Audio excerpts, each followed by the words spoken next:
और अब हम जिस खबर का विश्लेषण करेंगे वो आपके पूरे परिवार की सेहत से जुड़ी हुई खबर है। आपको जानकर हैरानी होगी कि आपके भोजन की थाली में से जरूरी पोषक तत्व गायब होते जा रहे हैं।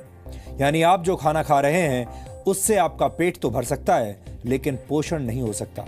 नेशनल इंस्टीट्यूट ऑफ न्यूट्रिशन ने इसी वर्ष एक फूड कॉम्पोजिशन टेबल तैयार किया है, जिसके आधार पर इंडियन डायटिक एसोसिएशन यानी आईडीए ने भारतीय थाली से जुड़ा एक रिसर्च किया। इस रिसर्च के मुताबिक पिछले 30 वर्षों से भारतीय भोजन की ताकत और उसके पोषक तत्व लगातार कम हो रहे हैं।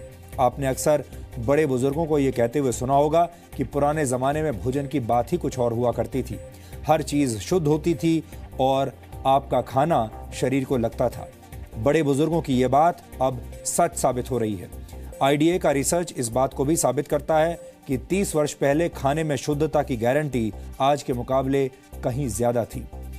आईडीए के मुताबिक गेहूं में 9% कार्बोहाइड्रेट कम हो चुका है। इसके अलावा बाजरे में 8.5% कार्बोहाइड्रेट कम पाया गया है। पिछले 30 वर्षों में मूंग की दाल में आयरन कंटेंट 6.12% कम हो गया है, जबकि मसूर की दाल में प्रोटीन 10% कम पाया गया। प्रोटीन हमारे शरीर के लिए बहुत जरूरी पोषक तत्व है और इसकी कमी से कई तरह की बीमारियां होती हैं। आटे और दाल के बाद सबसे ज्यादा इस्तेमाल होने वाली सब्जियों को भी चेक कर लीजिए। नए जमाने के आलू में विटामिन बी, मैग्नीशियम और जिंक की मात्रा पहले से कम पाई गई है। टमाटर में विटामिन बी, आयरन और जिंक की मात्रा में 66 से 73% तक की कमी देखी गई। फलों की बात करें तो सेब में आयरन कंटेंट पहले के मुकाबले 60% कम हो चुका है। यानी लो हीमोग्लोबिन और एनीमिया से पीड़ित लोगों को सिर्फ सेब के भरोसे अब नहीं रहना चाहिए। इस आंकड़े को देखने के बाद कई पुरानी कहावतों से आपका भरोसा उठ सकता है। अक्सर कहा जाता है an apple a day keeps the doctor away, यानी एक सेब हर रोज खाने से आप स्वस्थ रहते हैं और डॉक्टर से दूर रहते हैं। लेकिन इस दौर में ये कहावत भरोसा करने लायक नहीं रही, क्योंकि सेब के अंदर पोषक तत्व अब कम हो चुके हैं। आईडीए ने इस रिसर्च को तैयार करने में नेशनल इंस्टीट्यूट ऑफ न्यूट्रिशन के फूड कॉम्पोजिशन टेबल का इस्तेमाल किया है। एनआईएन ने 528 तरह के खाद्य पदार्थों में मौजूद 151 पोषक तत्वों की जांच की है।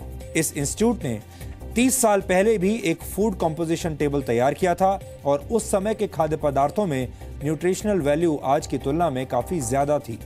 एक्सपर्ट्स के मुताबिक खेतों में पैदावार बढ़ाने और फसल को बीमारियों से बचाने के लिए पेस्टिसाइड्स और खाद का ज्यादा इस्तेमाल किया जाता है और केमिकल के ज्यादा इस्तेमाल से भारत की मिट्टी में पोषक तत्व लगातार कम हो रहे हैं, जिसकी वजह से खेतों में उगने वाले अनाज, सब्जियों और फलों के पोषक तत्वों में भी गिरावट आ रही है। भारत की मिट्टी में जिंक की मात्रा 43% कम हो गई है। इसी तरह बोरॉन 18.3%, आयरन 12.1%, मैग्नीशियम 5.6% और कॉपर 5.4% कम हो गया है। जाहिर है, जब फसल को पैदा करने वाले खेतों में ही पोषक तत्व कम होंगे तो खाने पीने की चीजों में न्यूट्रिशनल वैल्यू भी कम मिलेगी। इस रिसर्च के मुताबिक ऐसे अनाज, फल और सब्जियां खाने की वजह से आपकी सेहत पर अब फर्क पड़ रहा है, असर पड़ रहा है। आपका शरीर कमजोर बुनियाद वाली उस इमारत की तरह है जिसमें हमेशा रोगों की आशंका बनी रहती है। भारत एक उभरती हुई आर्थिक शक्ति है। भारत दुनिया का सबसे युवा देश है। एनएसएसओ के मुताबिक भारत की कुल जनसंख्या में 47 करोड़ से भी ज्यादा लोग कामकाजी हैं, लेकिन भारत धीरे धीरे बीमार और थके हुए लोगों का देश बनता जा रहा है। दिसंबर 2015 में आई द लैंसेट की एक रिपोर्ट के मुताबिक सेहत के मामले में 5 ब्रिक्स देशों में भारत सबसे नीचे है। ब्रिक्स देशों में भारत के अलावा ब्राजील, रशिया, चीन और साउथ अफ्रीका शामिल है। 2013 में पूरी दुनिया में बीमार लोगों की कुल संख्या में से 20% भारतीय थे। भारत में इस वक्त 7 करोड़ लोग डायबिटीज के शिकार हैं और डायबिटीज का मरीजों की संख्या के मामले में भारत चीन के बाद दूसरे नंबर पर है। वर्ल्ड कांग्रेस ऑफ कार्डियोलॉजी के मुताबिक सन 2020 तक भारत में होने वाली 40% मौतें दिल से संबंधित बीमारियों की वजह से होंगी। भारत में हर 10 में से एक व्यक्ति किडनी की बीमारी से पीड़ित है और ज्यादातर लोगों को इसका पता तब चलता है जब उनकी किडनी 60% तक बेकार हो चुकी होती है। ये सारी बातें सुनकर आप चिंतित जरूर हो रहे होंगे। आप सोच रहे होंगे कि एक तरफ भारत के लोग बीमार हो रहे हैं और दूसरी तरफ हमारे भोजन के अंदर मौजूद पोषक तत्व भी कम हो रहे हैं। ये एक तरह से दोहरी मार है। लेकिन इस विषय पर हमारा आज का वीडियो विश्लेषण देखने के बाद आपको थोड़ा लाभ जरूर मिलेगा और आप ये समझ जाएंगे कि मौजूदा दौर में शरीर में पोषक तत्वों की कमी को कैसे पूरा किया जा सकता है। हर वो चीज जो चमकती है सोना हो ये जरूरी नहीं है। आपकी खाने की थाली पोषक तत्वों के मामले में आपको धोखा दे रही है तो ये भी हो सकता है कि चमकता हुआ टमाटर, चमकती हुई सब्जियां भी आपकी सेहत पर भारी पड़ रही हों। वैज्ञानिक चेतावनी दे रहे हैं कि मार्केट में अगर आपको टमाटर ज्यादा चमकता हुआ नजर आए तो बहुत मुमकिन है कि ये हाइब्रिड फार्मिंग के नाम पर केमिकल्स और आर्टिफिशियल वैक्स की देन हो।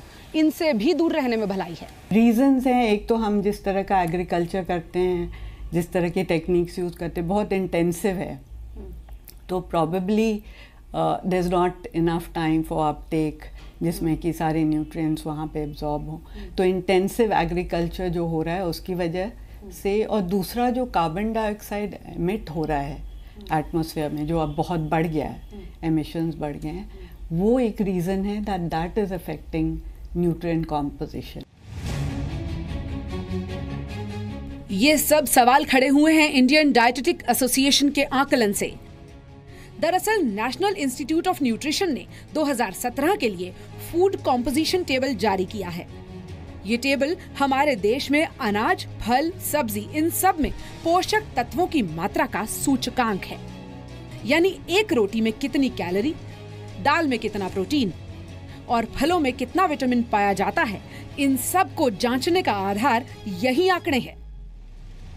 नेशनल इंस्टीट्यूट ऑफ न्यूट्रिशन ने इससे 30 साल पहले ऐसा एक टेबल जारी किया था।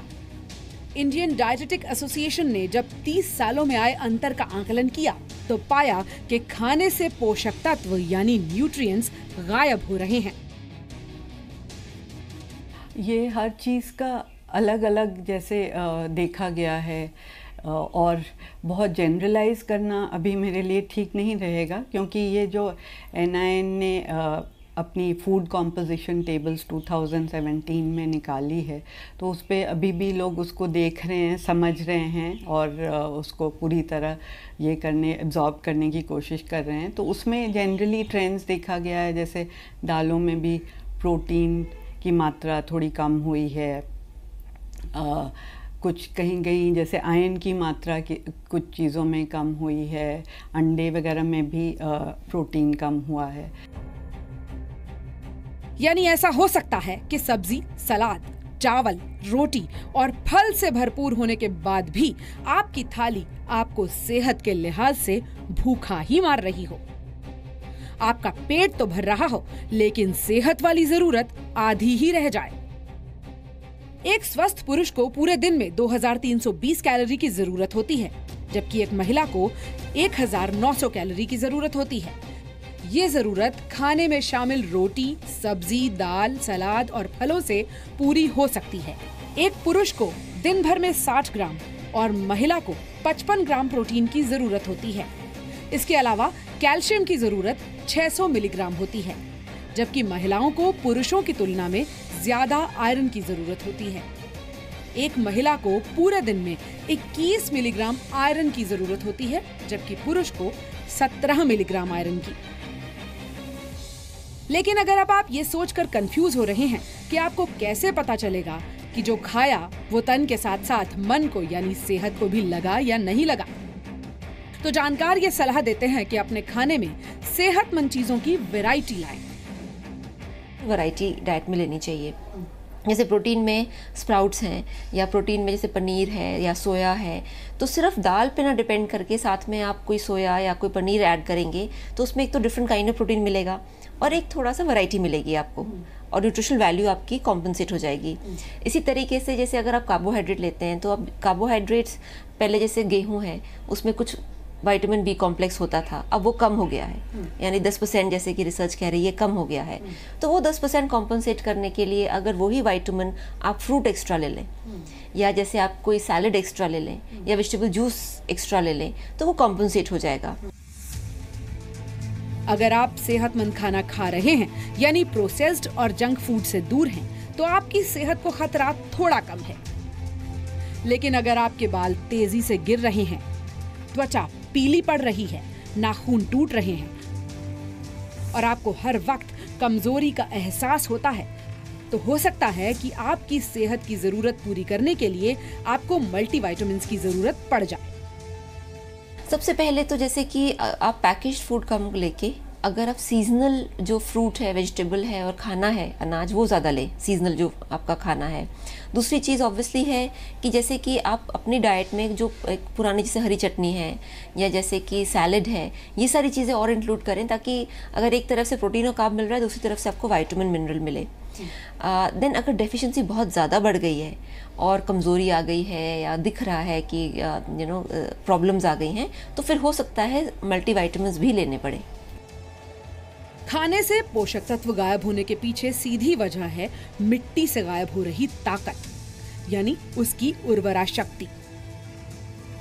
तेजी से फसल उगाने के चक्कर में एक ही जमीन पर बार बार फसल उगाना, केमिकल्स और कीटनाशकों का ज्यादा इस्तेमाल, हाइब्रिड फार्मिंग यानी इंजेक्शंस की मदद से फल सब्जियों को जल्दी बड़ा करना, ये उन बड़ी वजहों में से है जो आपकी थाली तक सेहत पहुंचने से पहले ही उसमें केमिकल्स का कॉकटेल घोल चुके होते हैं। बढ़ती आबादी में ज्यादा फसल बिक तो जाती है, लेकिन क्या मिट्टी में सेहत बाकी रह जाती है? इसी सवाल का जवाब तलाशने के लिए सरकार सॉइल हेल्थ कार्ड पर जोर दे रही है। यानी आपकी जमीन कितनी सेहतमंद है और वो कौन सी फसल उगाने के काबिल है, ये तय करने के लिए जमीन की टेस्टिंग की जाए और उसे फिटनेस का सर्टिफिकेट भी दिया जाए। यही पैमाना ये तय कर सकता है कि हम आप तक पहुंचने वाले फल, सब्जी और अनाज कितने सेहतमंद होंगे। टेस्टिंग लैब में है, जहां पर सॉइल टेस्टिंग लगातार की जाती है और इस वक्त भी आप देख रहे हैं यहां सॉइल टेस्टिंग के लिए काम चल रहा है। मेरे साथ त्रिवेदी जी हैं, इनसे मैं समझना चाहूँगी, सर सॉइल टेस्टिंग अगर कोई किसान ये समझना चाहे कि उसके लिए अपनी मिट्टी की जाँच कराना क्यों ज़रूरी है, तो आप उसको क्या बताना चाहेंगे? बेसिकली जो सॉइल होता है, सॉइल में एक NPK, नाइट्रोजन, फास्फोरस और potassium, these are the primary जो रिक्वायरमेंट होती है। जैसे आदमी के लिए हवा की रिक्वायरमेंट होती है, ये अगर जो डेफिशिएंट सॉइल होगी तो उसमें जो क्रॉप है वो उगाना एक जस्टिफाइड नहीं होगा। तो इसके लिए प्राइमरी जो नाइट्रोजन, फास्फोरस, पोटेशियम, इन्हें तो टेस्ट कराना ही कराना है, उनका लेवल्स आपको टेस्ट कराना है, टेस्टिंग है, और ये 2 से 3 दिन में आराम से टेस्ट हो जाते हैं। किसान को इससे क्या फ़ायदा होता है? देखिए, किसान का बेसिक एम होता है यील्ड। अगर जो आपके पास जो सॉइल है डेफिशिएंट है, NPK डेफिशिएंट है, तो आप कुछ भी क्रॉपिंग करेंगे आपको यील्ड नहीं मिलेगी। हम ये समझने की कोशिश कर रहे हैं कि सॉइल ओवर द पीरियड किस तरह से उसने अपनी न्यूट्रिशन यानी कि अपना खुद का जो पोटेंशियल है उसको खो दिया है। आपसे मैं पूछना चाहूँगी प्रदीप जी कि आप लोग लगातार सॉइल टेस्ट करते हैं, क्या आप लोगों ने भी ये महसूस किया है कि जो मिट्टी है उसकी जो पहले की ताकत थी वो अब नहीं रही और उसका असर हमारे खाने पीने पर भी पड़ रहा है? आजकल जो नॉर्मल है, चाहता है किसान बहुत कम समय में जल्दी से जल्दी अच्छी पैदावार हो और अच्छी पैदावार होने के बाद में वो हम मार्केट में अच्छे दाम मिल सके। लेकिन उसमें क्या है, उसमें एक तो अपने टाइमिंग जो होती है वो फसल की टाइमिंग को कम करता जा रहा है, और जो उसमें जैविक खाद से उसको हटा के उसमें जो रासायनिक खाद वगैरह जो उर्वरक हैं उनको इस्तेमाल कर रहा है, जैसे कि DAP, यूरिया वगैरह जो हम इस्तेमाल कर रहे हैं। इन्हीं वैज्ञानिकों ने टेस्टिंग के दौरान ये भी पाया कि जमीन खतरनाक केमिकल्स, खराब हवा और जहरीले पानी से बर्बाद हो रही है, तो वहां से उगने वाली सब्जियों को सुंदर दिखाने के नाम पर उन पर होने वाली पॉलिश भी उन्हें बर्बाद कर रही है। पूजा मक्कड़, जी मीडिया।